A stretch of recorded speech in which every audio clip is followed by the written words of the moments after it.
Hello friends, welcome back. स्वागत है आपका इंडियन इकोनॉमी के लेक्चर नंबर 25 में। दोस्तों, आप सभी का भारत की अर्थव्यवस्था के लेक्चर नंबर 25 में बहुत बहुत स्वागत है। और आज का हमारा lecture 25, lecture number 25, lecture number 24 जहां हमने खत्म किया, उसको आगे कैरी फॉरवर्ड करते हुए इंडस्ट्री एंड इंफ्रास्ट्रक्चर की जो हमारी सब सीरीज है उसका 7वां लेक्चर होगा। और आज के हमारे लेक्चर 25 के through he industry and infrastructure की जो छोटी सी 7 लेक्चर की सब सीरीज है उसको हम कंक्लूड करेंगे, खत्म करेंगे। और मुझे उम्मीद है दोस्तों, इन 7 लेक्चर्स के बाद इंडिया के इंडस्ट्रियल सेक्टर की, इंडिया के इंफ्रास्ट्रक्चर सेक्टर से रिलेटेड सारी इंफॉर्मेशन हम आप तक पहुंचा चुके होंगे। और लेक्चर नंबर 25 के बाद जो हमारा अगला लेक्चर होगा, लेक्चर नंबर 26, उसमें हम एक सिंगल लेक्चर में कवर करेंगे पूरा हमारा सर्विसेज या सर्विस सेक्टर। आज के lecture, previous lectures, future lectures, English medium, Hindi medium दोनों के लिए ही जो हमारा मेन रेफरेंस सोर्स है वो है Indian economy bye Ramesh Singh या भारतीय अर्थव्यवस्था bye Ramesh Singh ji. Lecture number 24 में हमने मेजरली 7 बड़े सेक्टर्स को कवर किया।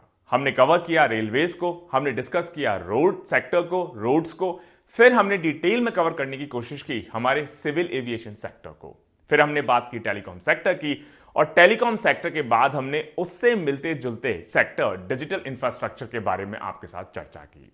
फिर हमने बात की सेमीकंडक्टर मैन्युफैक्चरिंग की या सेमीकंडक्टर सेक्टर की, एंड फाइनली पीपीपी मॉडल्स के बारे में एक एक करके हमने काफी डिटेल में आपके साथ इंफॉर्मेशन शेयर की, इंफॉर्मेशन साझा की। कौन कौन से वो पीपीपी मॉडल्स हैं, कैसे हमने शुरुआत की, क्या कमियां रही, फिर दूसरा पीपीपी मॉडल, फिर तीसरा पीपीपी मॉडल, फाइनली अभी 2016 से HAM या हाइब्रिड एन्युटी मॉडल, जो मुझे लगता है सबसे अच्छा, सबसे सक्सेसफुल पीपीपी मॉडल हमने इंफ्रास्ट्रक्चर में शुरू किया, उसको अब बाकी सेक्टर्स में भी हम लोग एक्सपेंड कर रहे हैं, इंप्लीमेंट कर रहे हैं, फैला रहे हैं। आज का जो हमारा लेक्चर है दोस्तों, लेक्चर नंबर 25, ये इसी श्रृंखला को आगे बढ़ाएगा। सबसे पहले हम बात करेंगे रिन्यूएबल एनर्जी सेक्टर की, फिर हम बात करेंगे लॉजिस्टिक्स सेक्टर की, उसके बाद हाउसिंग और अर्बन इंफ्रास्ट्रक्चर, शहरों का जो इंफ्रास्ट्रक्चर है, खासतौर से हाउसिंग या घरों को लेके शहरों में, उसके बारे में एक छोटी सी चर्चा आपके साथ हो जाए।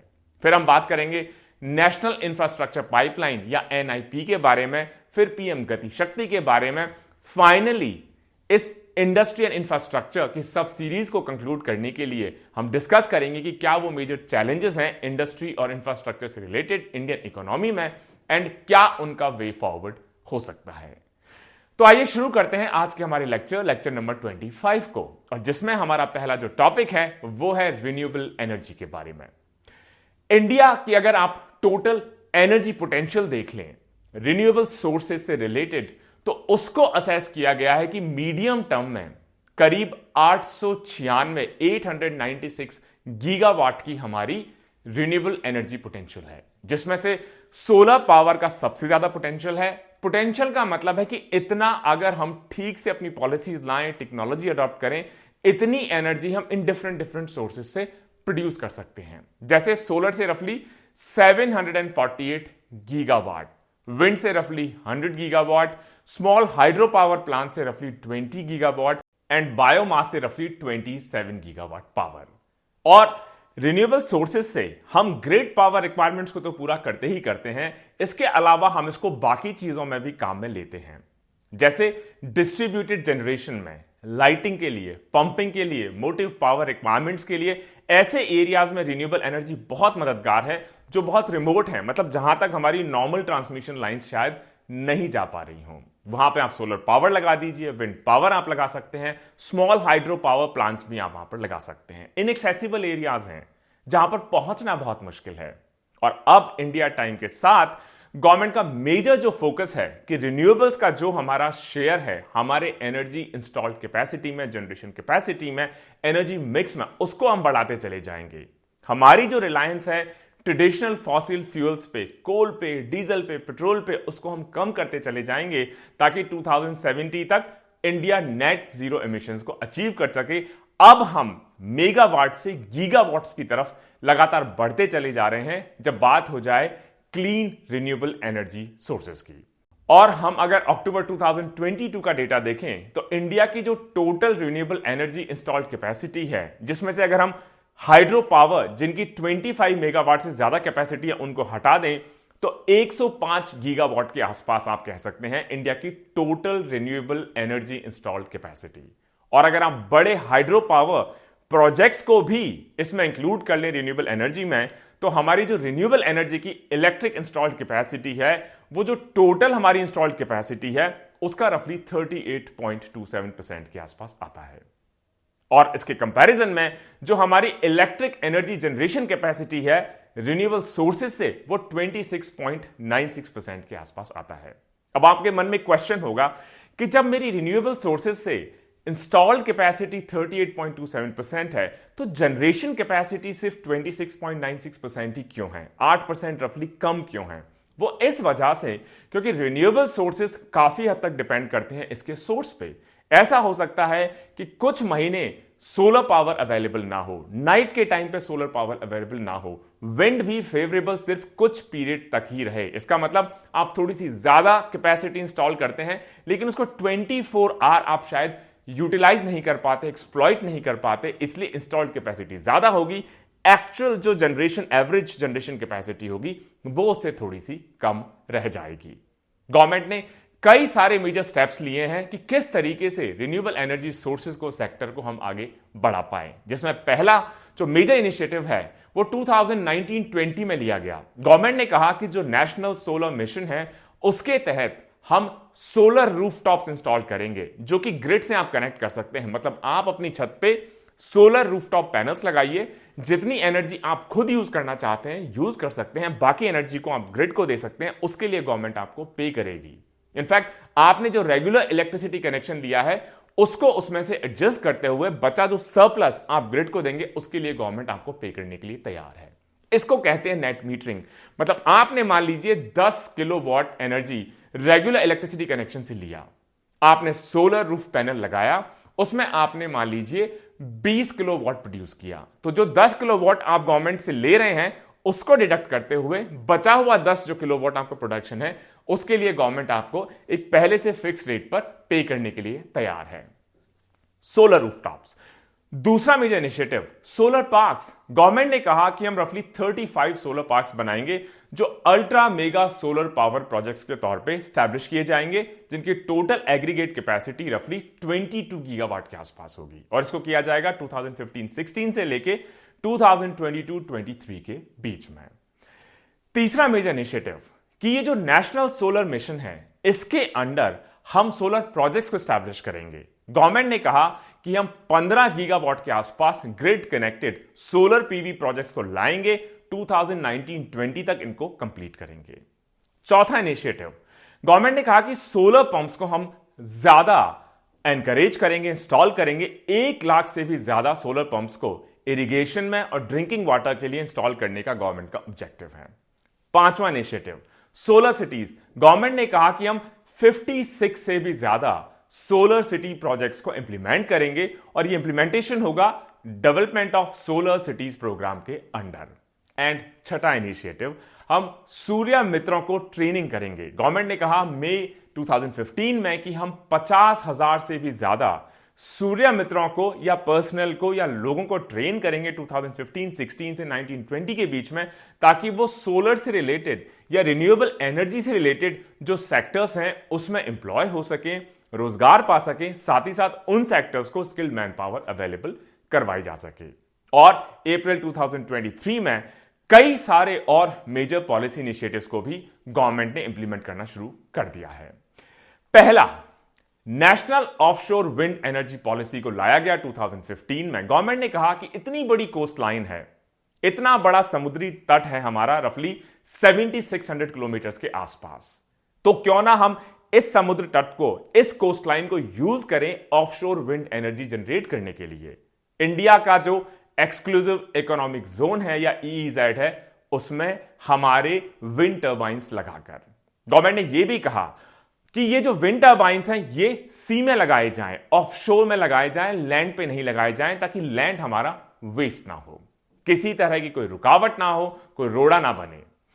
सेकंड, गवर्नमेंट ने कहा कि जो रिन्यूएबल एनर्जी सेक्टर है, चाहे कॉर्पोरेट लेवल पे हो, चाहे personal individual house hold level पे हो, इनको जो प्रायोरिटी सेक्टर है बैंक का, उसमें इंक्लूड किया जाए। मतलब अगर किसी को रिन्यूएबल एनर्जी सोर्स लगाने के लिए उधार चाहिए, क्रेडिट चाहिए, लोन चाहिए बैंक से, तो इसको प्रायोरिटी सेक्टर प्राथमिकता के तौर पे बैंक्स लोन को दें। इसके लिए उनको प्रायोरिटी सेक्टर में इंक्लूड करवाया गया। गवर्नमेंट ने कहा कि solar based power generators, biomass based power generators, wind mills, micro hydel plants, उसके अलावा non conventional energy based public utilities हैं, जैसे स्ट्रीट लाइटिंग सिस्टम है, रिमोट विलेज इलेक्ट्रिफिकेशन है, इनके लिए 15 करोड़ तक लोन आप प्रायोरिटी सेक्टर के अंडर बैंक से ले सकते हैं। अगर कोई इंडिविजुअल चाहेगा, हाउस होल्ड चाहेगा, तो आप 10 लाख पर हाउस होल्ड के तौर पे बैंक से प्रायोरिटी सेक्टर में लोन ले सकते हैं, ताकि वो कैपिटल आपको मिले। आप बड़े प्लांट्स लगा सकते हैं as a corporate, as a private sector. आप चाहे तो अपने घर में छोटे प्लांट्स भी लगा सकते हैं।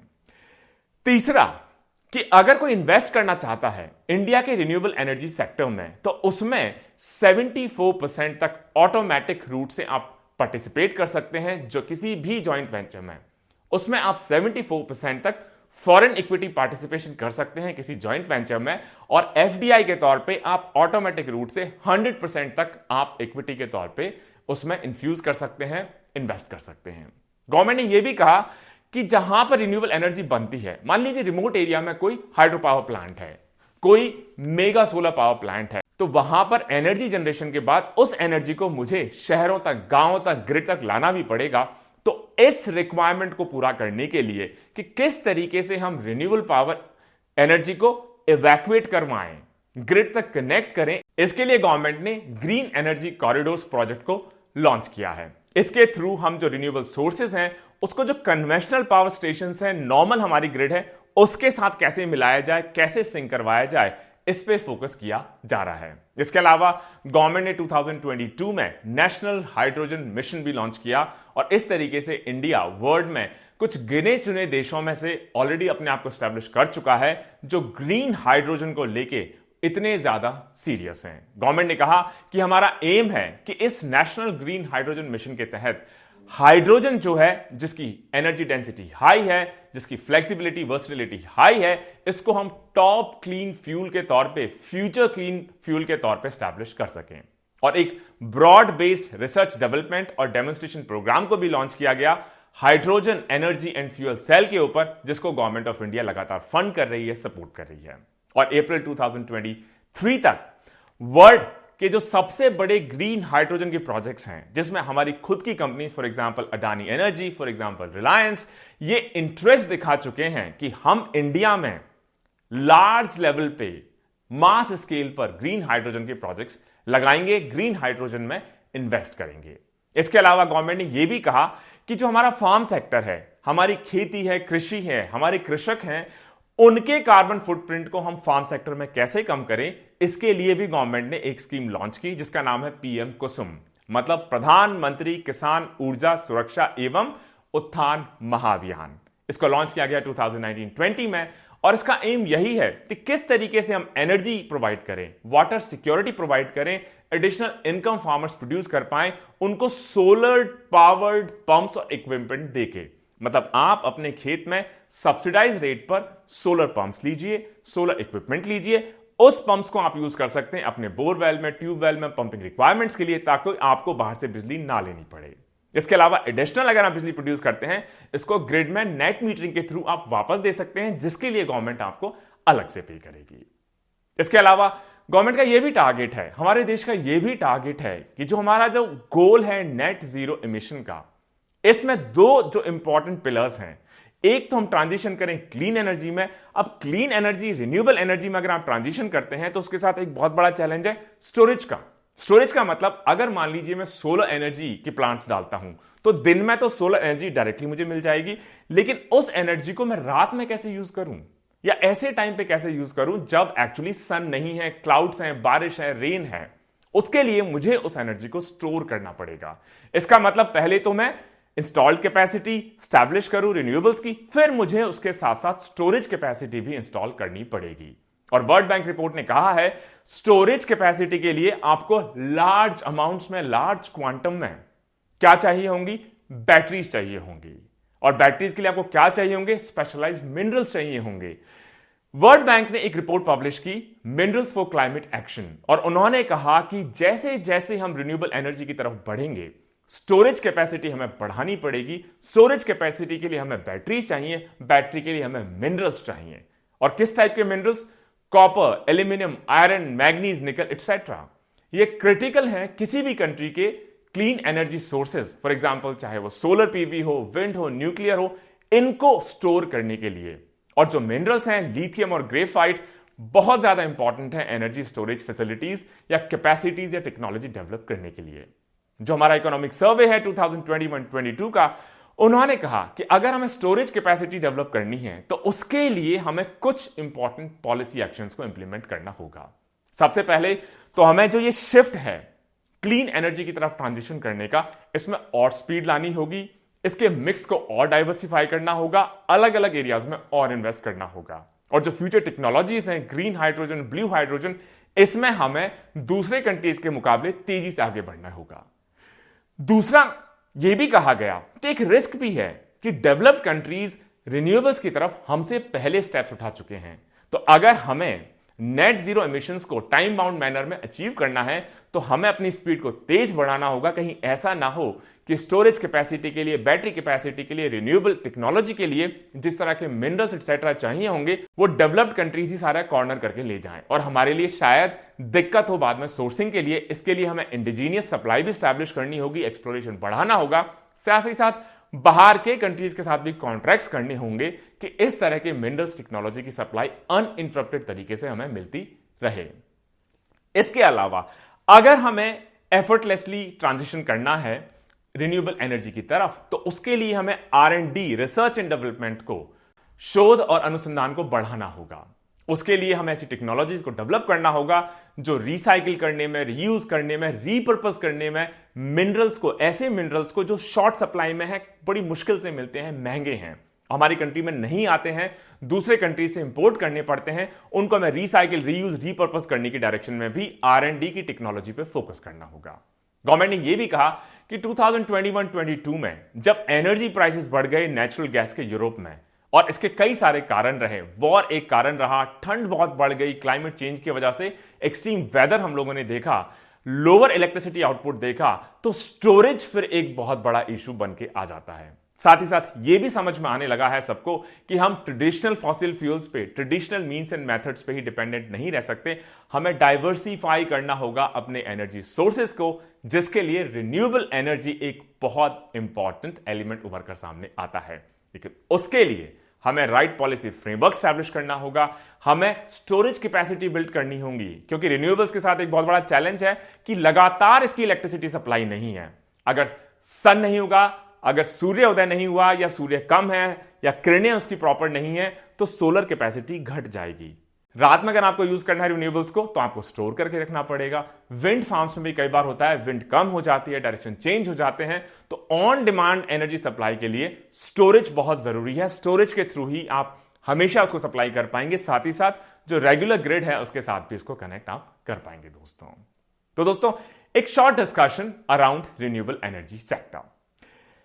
नेक्स्ट हमारा जो टॉपिक है आज के डिस्कशन का, लेक्चर नंबर 25 का, वो है लॉजिस्टिक्स सेक्टर। लॉजिस्टिक्स किसी भी सप्लाई चेन का बैकबोन होता है, रीढ़ की हड्डी होती है किसी भी सप्लाई चेन मैनेजमेंट की। और ये लॉजिस्टिक्स ही है जो हमारे गुड्स हैं, सर्विसेज हैं, उसको एक पॉइंट से दूसरे पॉइंट, दूसरे पॉइंट से तीसरे पॉइंट, तीसरे पॉइंट से चौथे पॉइंट तक मूव करते हैं। चाहे वो रॉ मटेरियल हो, चाहे वो इंटरमीडिएट गुड्स हो, चाहे वो फिनिश प्रोडक्ट्स हो, चाहे वो इंपोर्ट्स हो, चाहे वो एक्सपोर्ट्स हो, चाहे वो डोमेस्टिक मार्केट हो, चाहे वो इंटरनेशनल मार्केट हो।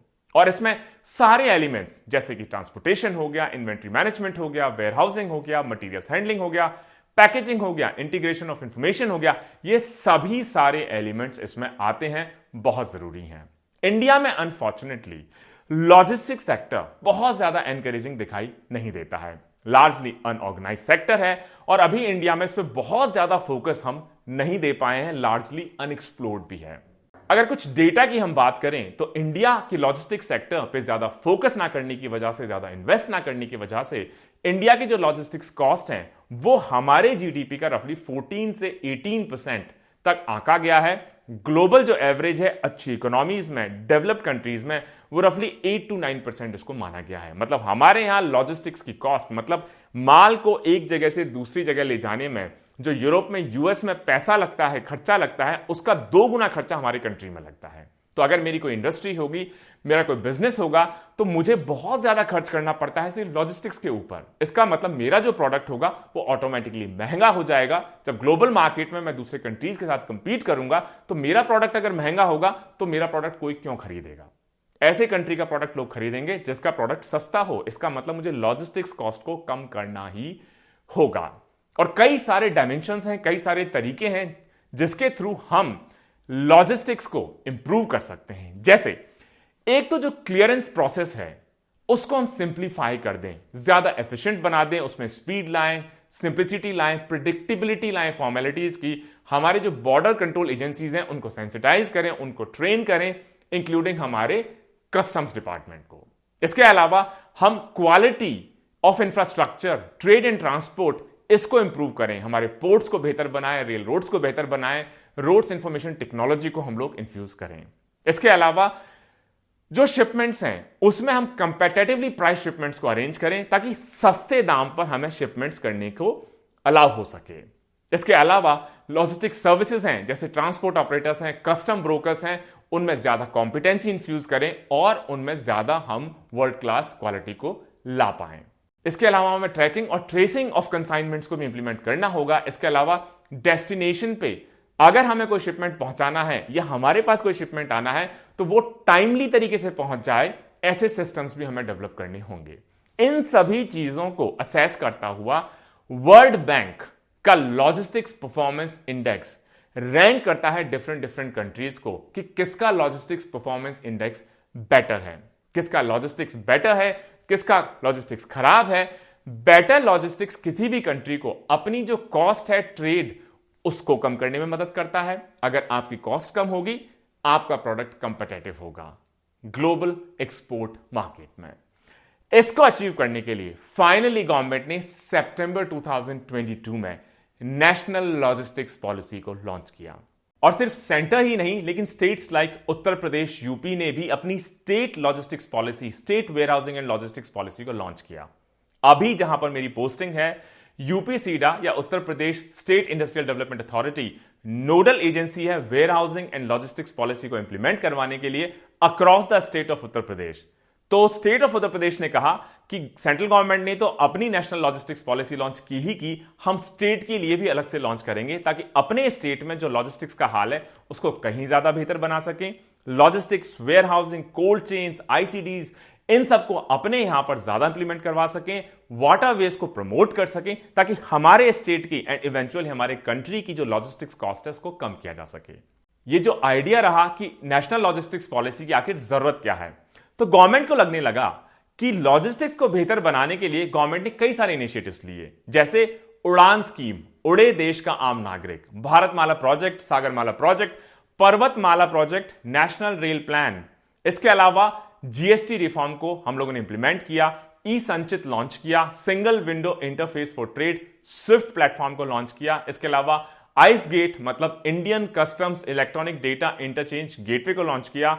इसके अलावा तुरंत कस्टम्स एंड अदर बहुत सारे इनिशिएटिव्स तो लॉन्च किए, लेकिन एक साथ कोऑर्डिनेट करने वाला, एक साथ इनको बांधने वाला, एक साथ इन सारे एफर्ट्स को सिंक करने वाला अभी कोई सिंगल प्लेटफॉर्म हम लोग नहीं ला पाए हैं। तो गवर्नमेंट ने कहा ये जो interdisciplinary, cross sectoral, multi jurisdictional framework है, इसको हम अब एक सूत्र में पिरोएंगे कोऑर्डिनेटेड तरीके से, हमारी national logistics policy which was launched in September 2022। और जो विजन है हमारी नेशनल लॉजिस्टिक्स पॉलिसी का कि हम किस तरीके से इंडिया में एक technologically enabled, integrated, cost efficient, resilient, sustainable, trusted logistics ecosystem establish कर सकें, जिससे हमारी ग्रोथ है वो और ज्यादा तेजी से बढ़े, एक्सीलरेटेड हो जाए और इंक्लूसिव हो, मतलब सभी को साथ लेके चले। इसका एम है कि हम अपने वेयर हाउसिंग में, मल्टी मोडल डिजिटल इंटीग्रेशन में, ईज ऑफ लॉजिस्टिक्स सर्विसेज में, ह्यूमन रिसोर्सेज में, स्किल एनहेंसमेंट में global standards, world class standards को इंप्लीमेंट कर सकें। और ये जो हमारी नेशनल लॉजिस्टिक्स पॉलिसी ऑफ सितंबर 2022 है, इसके जो मेन विजन या एम है, वो पहला एम है कि किस तरीके से हम 2030 तक जो हमारी कॉस्ट ऑफ लॉजिस्टिक्स है, इसको 14 से 18% से घटा के जो ग्लोबल बेंचमार्क है रफली 7 या 8 या 9% के आसपास, वहां तक कम कर पाए। सेकेंड ऑब्जेक्टिव कि हमारी जो एलपीआई रैंकिंग है, एलपीआई का मतलब लॉजिस्टिक्स परफॉर्मेंस इंडेक्स, कौन लॉन्च करता है? World bank. उसमें हम 2030 तक टॉप 25 कंट्रीज में आ जाएं, मतलब हमारा लॉजिस्टिक्स इतना अच्छा हो जाए कि वर्ल्ड के 25 कंट्रीज, टॉप 25 कंट्रीज में हम रैंक करना शुरू कर दें। इसके अलावा इस तरीके से हम एफिशिएंट लॉजिस्टिक्स इकोसिस्टम क्रिएट करें जो डेटा ड्रिवन हो, जो किसी के मन से, विम्स एंड फैंसीज पे बेस्ड ना हो। डेटा क्या कहता है? डेटा डिसीजन सपोर्ट मैकेनिज्म के थ्रू हम अपने लॉजिस्टिक्स सेक्टर को आगे बढ़ाएं और स्टेट में भी लॉजिस्टिक्स बेटर हो। इसके लिए सेंटर ने लीड्स इंडेक्स को लॉन्च किया। लीड्स का मतलब है logistics ease across different states, जिसमें यूपी ने सेकंड रैंक हासिल की, क्योंकि इतने सारे एक्सप्रेसवेज बन गए, हमारी अपनी लॉजिस्टिक्स एंड वेयरहाउसिंग पॉलिसी है, तो स्टेट्स भी आपस में कॉम्पीट करना शुरू करें कि लीड्स में किसकी रैंकिंग अच्छी है, कौन कहां पिछड़ रहा है, कौन कहां अच्छा कर रहा है, एक दूसरे से सीखें। कंपेटिटिव फेडरलिज्म जिसको कहा जाता है। स्टेट्स की लॉजिस्टिक्स इंप्रूव होगी, ओवरऑल कंट्री की लॉजिस्टिक्स इंप्रूव होगी, इकोनॉमी हमारी बढ़ेगी, ग्लोबल मार्केट में हमारे बिजनेसेस बेटर परफॉर्म कर पाएंगे, बेटर कॉम्पीट कर पाएंगे। दोस्तों, तो ये रहा हमारा एक short discussion around logistics sector of India. Next हमारा जो आज का टॉपिक ऑफ डिस्कशन है वो है हाउसिंग, और ये हाउसिंग बेसिकली अर्बन लैंडस्केप में, housing and urban infrastructure. India rapid urbanisation, शहरीकरण विटनेस कर रहा है। अगर आप 2011 का सेंसस देख लें तो इंडिया की अर्बन पॉपुलेशन 2011 में रफली 38 करोड़ के आसपास थी, और ये प्रोजेक्शन है कि 2030 में ये पॉपुलेशन रफली 60 करोड़ के आसपास हो जाएगी। मतलब रफली 45 to 50% जो हमारी पॉपुलेशन है शहरों में बसना शुरू हो जाएगी अगले 6 या 7 साल में। और अर्बनाइजेशन है, शहरीकरण है, हमारे देश का बड़ा ही इंपॉर्टेंट और इरिवर्सिबल प्रोसेस है। मतलब इस प्रोसेस को आप वापस नहीं कर सकते।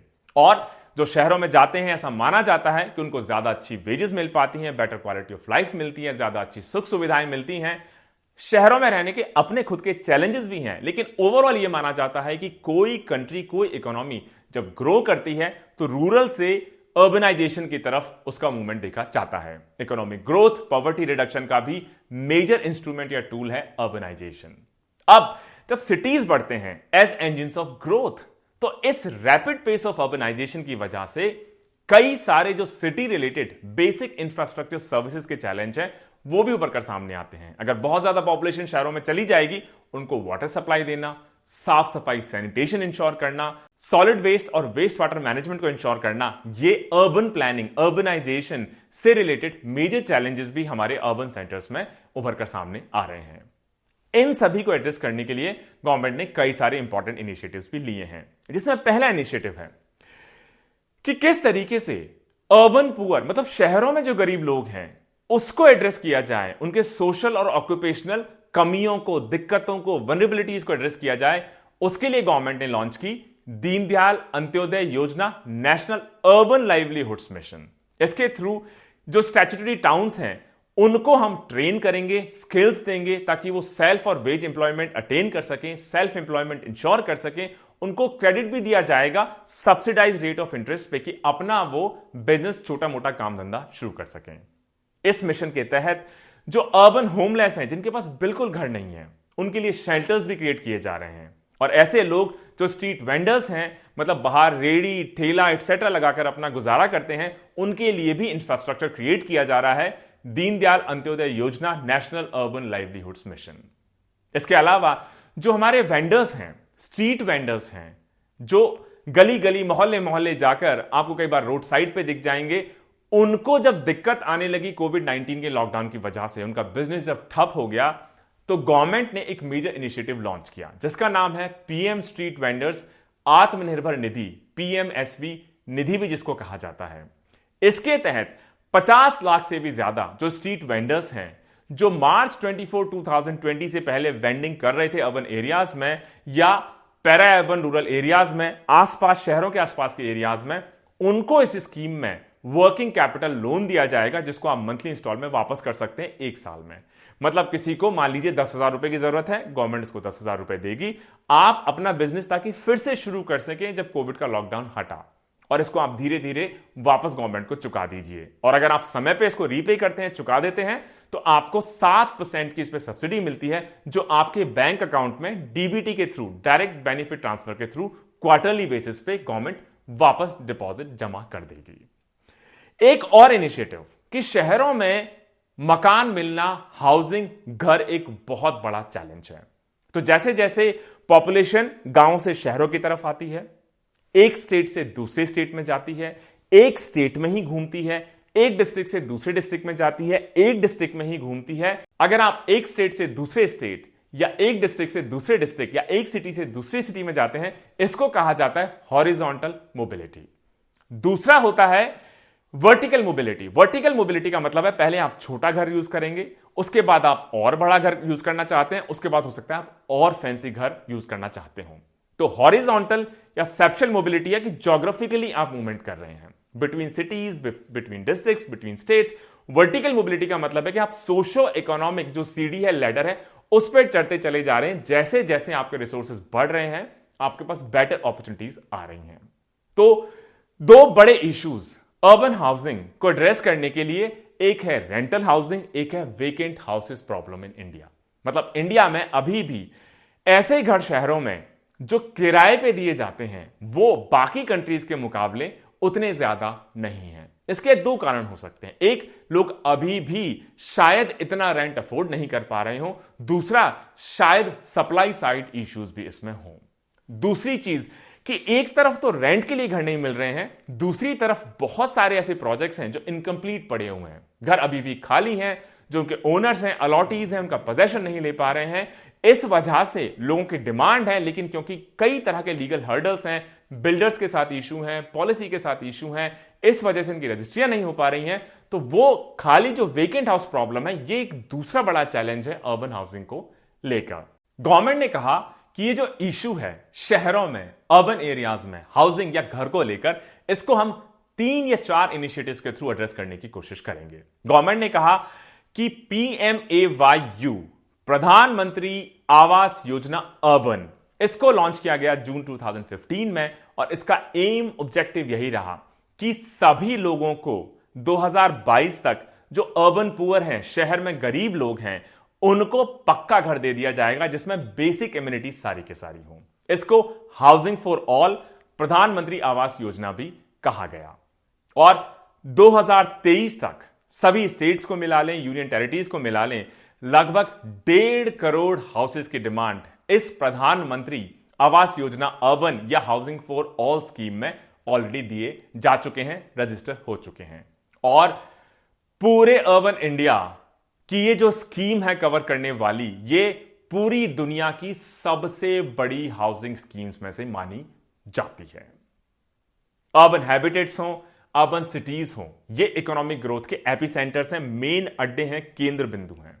और ये जो हमारे अर्बन सेंटर्स हैं, इंडिया की जीडीपी का कितना कंट्रीब्यूट करते होंगे? रफली 60% के आसपास, जिसमें जो हमारा कंस्ट्रक्शन सेक्टर है 8.5% के आसपास हमारी जीडीपी में कंट्रीब्यूट करता है। 12 करोड़ से ज्यादा जो हमारी वर्क फोर्स है वो एम्प्लॉयमेंट पाती है कंस्ट्रक्शन सेक्टर में।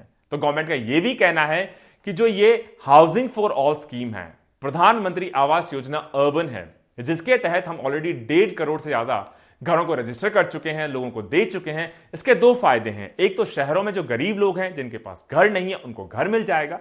दूसरा, अगर घर इस लार्ज स्केल पे हमें बनाने हैं, उसके लिए आपको रॉ मटेरियल चाहिए, सीमेंट चाहिए, सरिया चाहिए, ब्रिक्स चाहिए, कंस्ट्रक्शन मटेरियल चाहिए, लेबर चाहिए।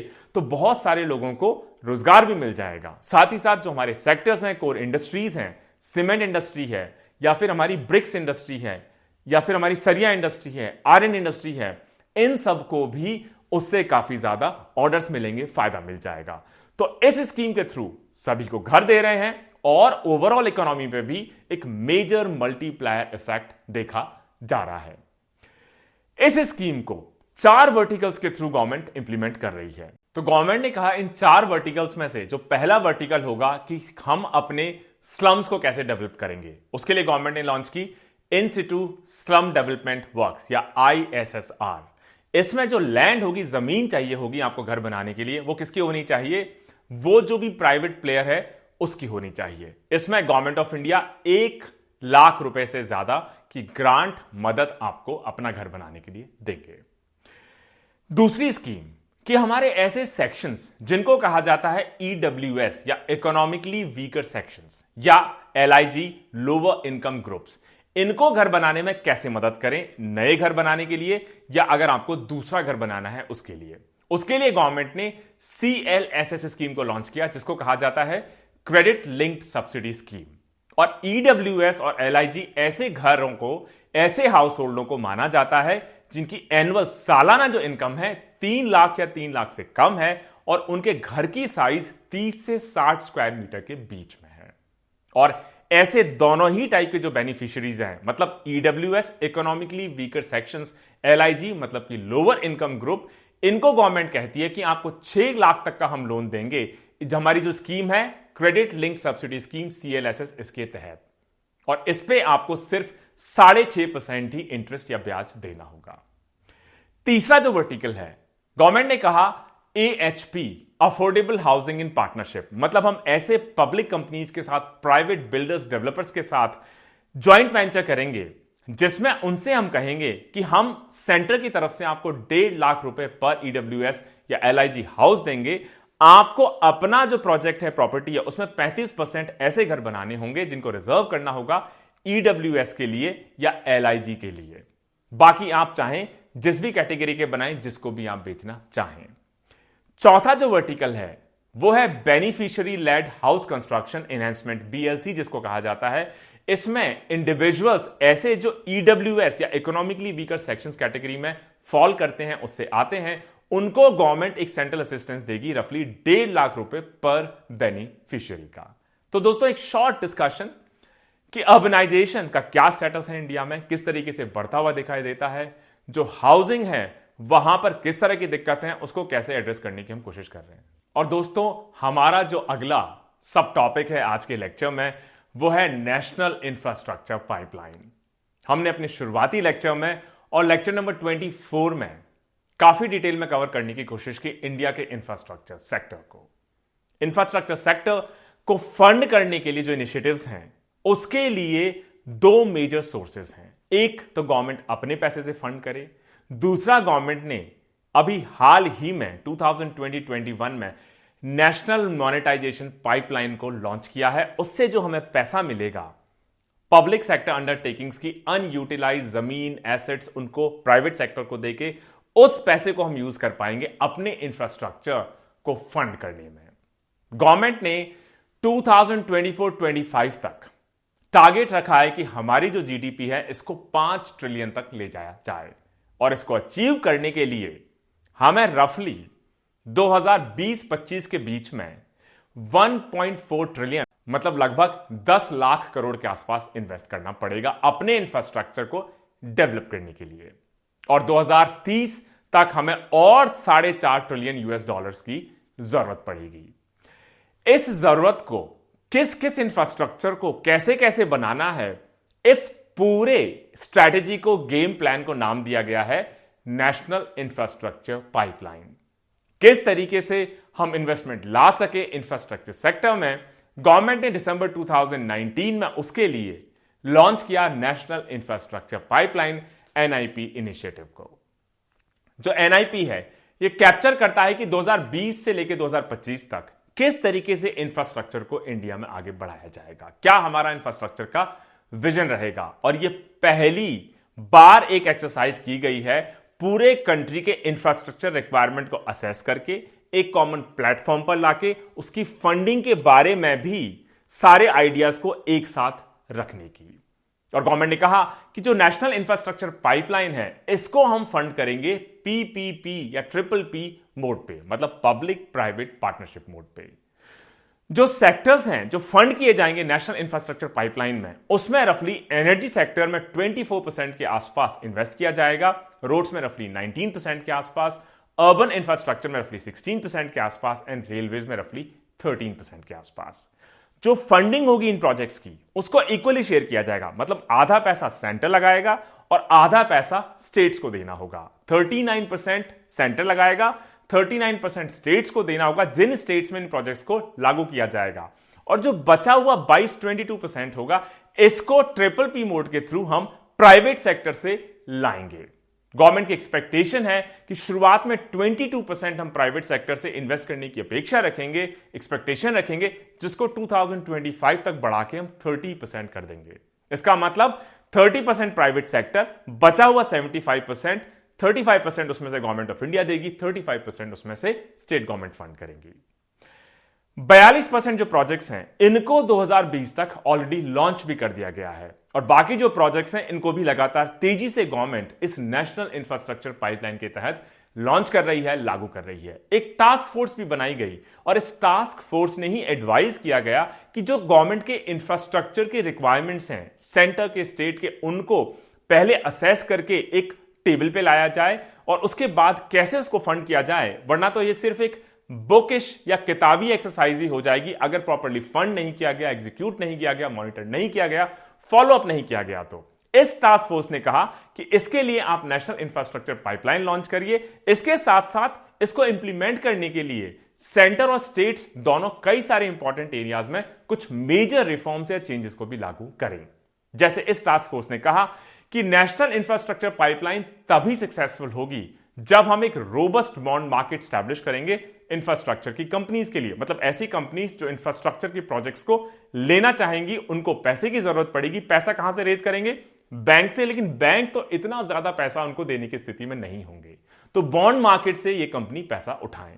इसके अलावा इंफ्रास्ट्रक्चर से रिलेटेड अगर डिस्प्यूट्स हैं उनको स्पीडी तरीके से हम रेजोल्यूशन उनका कर सकें, यह भी इंश्योर करना होगा। इसके बाद ट्रिपल पी जो कॉन्ट्रैक्ट्स हैं, जैसे पिछले लेक्चर में हमने देखा, उसमें रिस्क गवर्नमेंट और प्राइवेट प्लेयर्स के बीच में एक बैलेंस तरीके से शेयर होनी चाहिए। इसके अलावा जो कॉन्ट्रैक्ट्स हैं उनको स्ट्रिक्टली एनफोर्स करना चाहिए। इसके अलावा जो इन्वेस्टमेंट टारगेट्स हैं नेशनल इंफ्रास्ट्रक्चर पाइपलाइन के, ऐसा लगता है कि 2007 और 18 के बीच में, मतलब 10 साल में हम सिर्फ 1.1 ट्रिलियन ही इन्वेस्ट कर पाए। यहां में 2020 से 25 के बीच में ही 1.4 ट्रिलियन और 25 से 30 के बीच में 4.5 ट्रिलियन जो ये इन्वेस्टमेंट हमें लाना है, पुराने एक्सपीरियंस के हिसाब से बड़ा मुश्किल लगता है। इसको फंड करने के लिए इसलिए गवर्नमेंट ने नेशनल मॉनेटाइजेशन पाइपलाइन लॉन्च की, जिसमें 6 लाख करोड़ का इन्वेस्टमेंट अट्रैक्ट करने की कोशिश है अगले 5 से 6 साल में।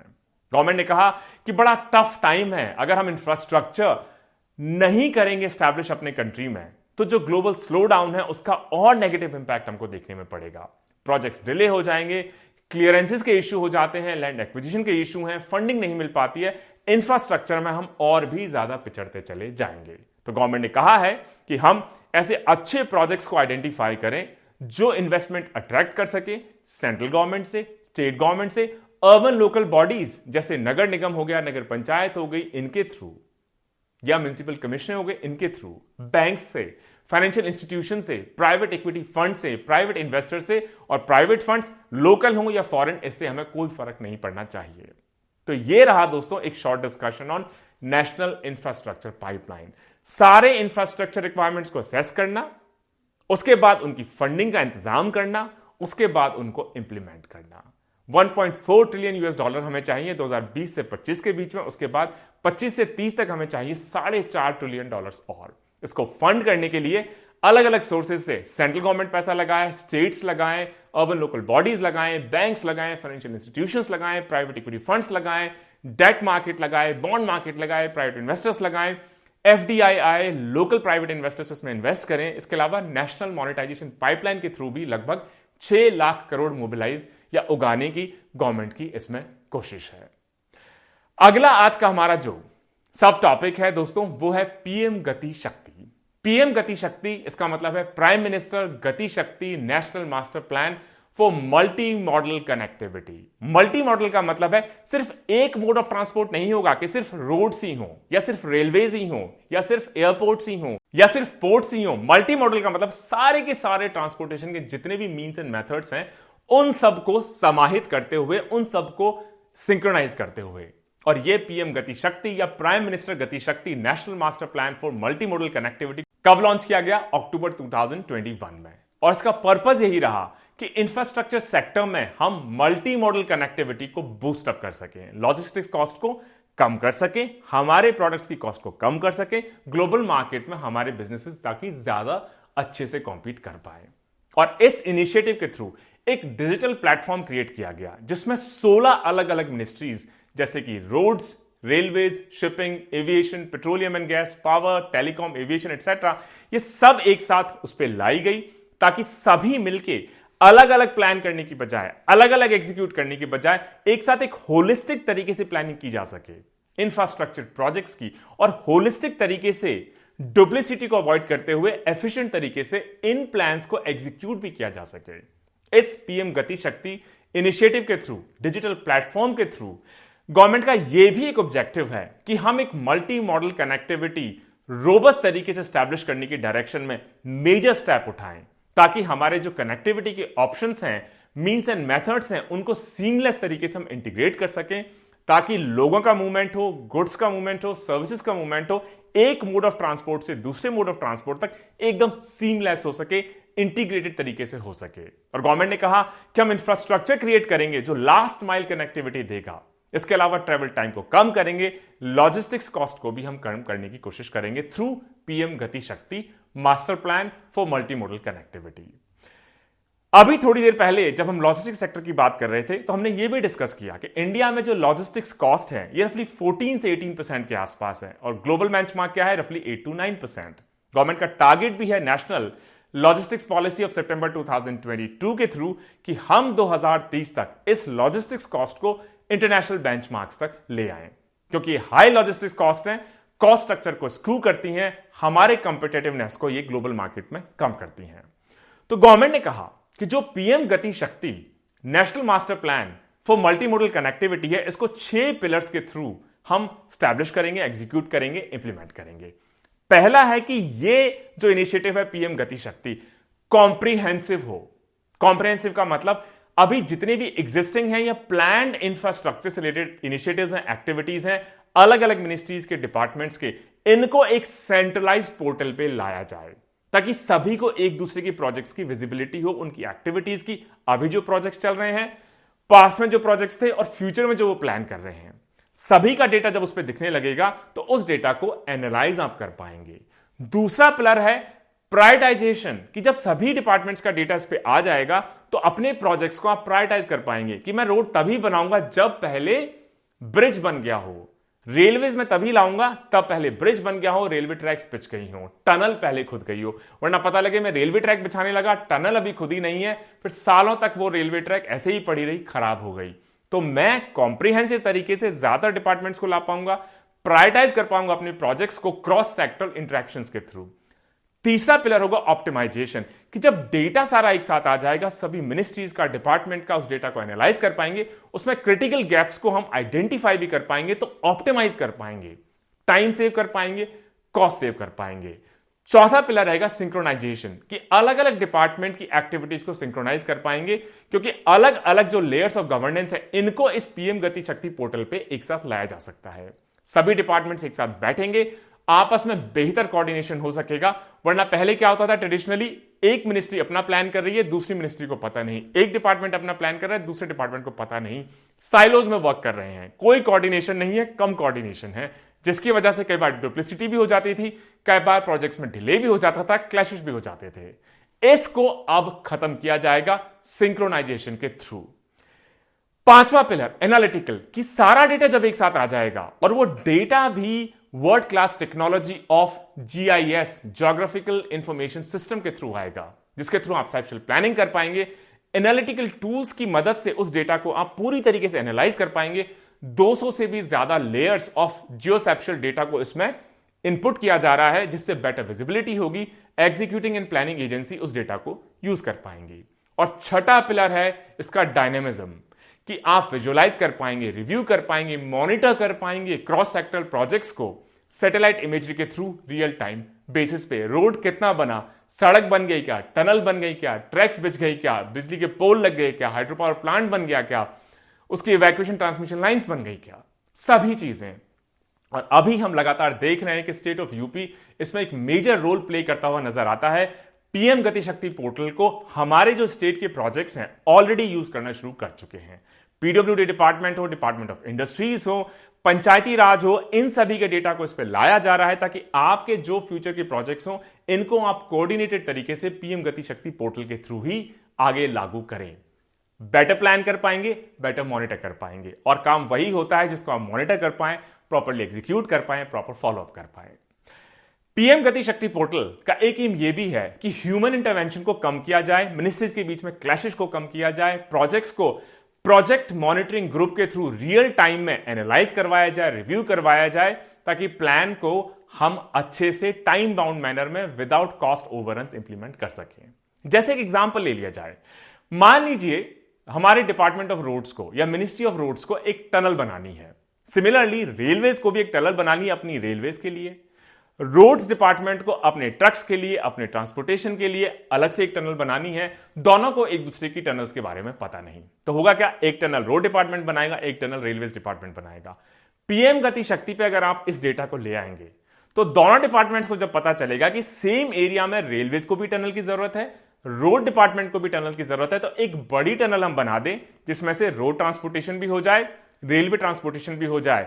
इससे टाइम हमारा बचेगा और एक ही बड़ी टनल से हमारा काम चल जाएगा। इस तरह के बहुत सारे एग्जांपल्स हो सकते हैं, अलग अलग डिपार्टमेंट्स, अलग अलग मिनिस्ट्रीज के। तो दोस्तों ये कुछ इंपॉर्टेंट टॉपिक्स रहे आज के हमारे जो फाइनल लेक्चर है ऑन इंडस्ट्रियल इंफ्रास्ट्रक्चर, उससे रिलेटेड। अब इंडस्ट्री एंड इंफ्रास्ट्रक्चर को क्लोज करने के डायरेक्शन में जो लास्ट के दो मेजर सब टॉपिक्स हैं वो हैं कि किस तरह के चैलेंजेस हमें अपने इंफ्रास्ट्रक्चर या इंडस्ट्रियल सेक्टर में अभी भी दिखाई देते हैं। कई सारे इश्यूज हैं, जिसमें पहला इशू है प्रोजेक्ट डिलेज का, कॉस्ट ओवररन्स का। सिचुएशन अब लगातार अच्छी होती हुई दिखाई देती है। गवर्नमेंट ने लगातार पीएम गति शक्ति master plan, national logistics policy, funding, national infrastructure pipeline, national monetisation pipeline, इनके थ्रू प्रोजेक्ट्स को फास्ट ट्रैक करने की डायरेक्शन में मेजर स्टेप्स उठाए हैं। लेकिन नवंबर 2022 में अभी भी ऐसा लगता है कि रफली 450 से भी ज्यादा प्रोजेक्ट्स अभी भी टाइम से पीछे चल रहे हैं। इसका मेजर कारण पैंडेमिक भी रहा और ग्लोबल स्लोडाउन या ग्लोबल फैक्टर्स भी रहे। दूसरा मेजर चैलेंज है इंफ्रास्ट्रक्चर सेक्टर या इंडस्ट्री सेक्टर के सामने लैंड एक्विजिशन। लैंड एक्वायर करना एक बहुत बड़ा चैलेंज है। इसके लिए गवर्नमेंट कोशिश कर रही है कि इफेक्टिवली स्टेट्स के साथ मिलकर एक लैंड पूलिंग पॉलिसी को अब हम इंप्लीमेंट करना शुरू करें। जैसे आंध्रा ने एक बहुत अच्छी लैंड पूलिंग पॉलिसी को अंजाम ऑलरेडी दे दिया है। तीसरा चैलेंज कि फंड्स इतने ज्यादा हमें चाहिए अपने इंफ्रास्ट्रक्चर सेक्टर के लिए, जैसे कि इंफ्रास्ट्रक्चर इन्वेस्टमेंट ट्रस्ट है, 5x25 रीफाइनेंसिंग स्कीम है, डेप्ट रिस्ट्रक्चरिंग है। इसके बावजूद भी हमें और फंड्स चाहिए। हमें इंटरनेशनल मार्केट से, इंटरनेशनल इन्वेस्टर्स से, हमारे प्राइवेट इन्वेस्टर से, सभी जगह से और फंड्स की जरूरत पड़ेगी। इसके अलावा गवर्नमेंट का यह भी कहना है कि जो इशू एक रहा कि अगर किसी कंपनी को बंद करना हो, इंसॉल्वेंसी उसकी हो जाए, बैंकरप्सी उसकी हो जाए, उससे रिलेटेड जो चैलेंजेस थे वो हम लोगों ने bankruptcy and insolvency act of 2016 को इंप्लीमेंट करके एड्रेस करने की कोशिश की है, लेकिन अभी भी उसमें काफी ज्यादा गुंजाइश है। चौथा चैलेंज है कि जो हमारे पीपीपी मॉडल्स हैं इसमें कई सारे इशू थे। जैसे हम लोग सबसे पहले इंप्लीमेंट किया बीओटी टॉल, फिर हमने किया बीओटी एन्युटी, फिर हमने किया ईपीसी, फिर हमने किया हैम मॉडल, फिर अब पीपीपीपी 4 बार पी की बात चल रही है, फिर हमने किया स्विस चैलेंज मॉडल एटसेट्रा। तो हैम मॉडल में भी जो इश्यूज हैं इनको भी एड्रेस करने की हमें जरूरत है। इसके अलावा इकोनॉमी में slow down, global financial crisis 2008 का, 2013 का, अभी जो ग्लोबल वॉर है रशिया और यूक्रेन के बीच में, साथ में इजराइल और हमास के बीच में, इन सारे इश्यूज से भी ग्लोबल इकोनॉमी नेगेटिवली इंपैक्ट होती है। ग्लोबल इकोनॉमी नेगेटिवली इंपैक्ट होगी तो इंडियन इकोनॉमी भी नेगेटिवली इंपैक्ट होगी ही होगी। बहुत सारे लेगेसी इश्यूज हैं और बहुत सारे अभी नए चैलेंजेस, इमर्जिंग चैलेंजेस भी हमारी इंफ्रास्ट्रक्चर, इंडस्ट्रीज एंड इकोनॉमी लगातार उनको फेस कर रही है। इसके बाद लेट 2016-17 से ये जो ट्विन बैलेंस शीट क्राइसिस है इसने भी हमारे इंडस्ट्रियल और इंफ्रास्ट्रक्चर सेक्टर को हिट किया है। मतलब जब 2010 के आसपास बैंक्स ने लोन देना शुरू किया बिना प्रॉपर चेक्स के, उसकी वजह से कई सारी कंपनीज उस लोन को बैंक्स को वापस नहीं चुका पाई। ये लोन्स कन्वर्ट हो गए एनपीएज में, नॉन परफॉर्मिंग एसेट्स। और सर्विस सेक्टर के बाद जब हम शुरू करेंगे बैंकिंग सेक्टर की, उसमें इसको और डिटेल में कवर करने की कोशिश करेंगे। एनपीएस में अगर ये कन्वर्ट हो गए, मतलब ये पैसा बैंक्स के पास वापस नहीं आ रहा है, तो बैंक्स अब हिचकने लगे फ्रेश लोन्स इशू करने के लिए। वहीं कंपनीज क्योंकि बैंकरप्ट होती चली गई, उनके पास खुद का पैसा तो बचा नहीं, बैंक से जब दोबारा पैसा लेने गए, बैंक्स ने उनको देने से मना कर दिया या कम देने लगे। तो उनको जिस कैपिटल की रिक्वायरमेंट थी वो कैपिटल नहीं मिल पाई, अपने बिजनेस को रिवाइज करने में उनको बहुत दिक्कत आई। ये भी एक मेजर चैलेंज है दोस्तों हमारे इंडस्ट्रियल इंफ्रास्ट्रक्चर सेक्टर के साथ साथ ओवरऑल इकोनॉमिक लैंडस्केप के लिए भी। अब लास्ट में लेक्चर नंबर 25 या इंडस्ट्री एंड इंफ्रास्ट्रक्चर के लास्ट लेक्चर, 7वें लेक्चर में क्या वे फॉरवर्ड हो सकता है हमारे इंडस्ट्रीज के लिए, हमारे इंफ्रास्ट्रक्चर सेक्टर के लिए। एक इंडिया का जो एक मोमेंटम बन गया है, दुनिया की सबसे बड़ी इकोनॉमीज में से सबसे तेजी से ग्रो करने वाली इकोनॉमी का, उसको हमें सस्टेन करना होगा। इंडस्ट्री में इन्वेस्ट करना होगा, प्रोसेस को सिंप्लीफाई करना होगा, इंफ्रास्ट्रक्चर में और इन्वेस्ट करना होगा। और जैसे फोर्थ इंडस्ट्रियल रेवोल्यूशन है, इंडस्ट्री 4.0 है, नेक्स्ट जनरेशन इंफ्रास्ट्रक्चर है, इसमें हमें और इन्वेस्ट करना होगा, ऑटोमेशन में इन्वेस्ट करना होगा। Next generation of infrastructure, physical infrastructure के साथ साथ हमें digital technologies infrastructure, internet of things, इनमें भी इन्वेस्ट करना होगा ताकि हमारे फिजिकल इंफ्रास्ट्रक्चर की जो एफिशिएंसी है, इफेक्टिवनेस है, उसको मैक्सिमाइज कर सकें। और ये इन्वेस्टमेंट हमें टाइमली करने होंगे, सुटेबल पॉलिसी इंटरवेंशंस के थ्रू। नए नए आइडियाज आएंगे, चैलेंजेस आएंगे, उनके सॉल्यूशंस भी हमें जल्दी ही ढूंढने होंगे। तो दोस्तों, मुझे उम्मीद है आज का हमारा ये लेक्चर, जो कि इंडस्ट्री एंड इंफ्रास्ट्रक्चर के पूरे कॉम्प्रिहेंसिव टॉपिक को 7 लेक्चर्स के थ्रू कवर करता है, आपको पसंद आया होगा। लेक्चर नंबर 26 से हम शुरू करेंगे और खत्म भी करेंगे सर्विसेज सेक्टर को। Stay tuned. जय हिंद, जय भारत।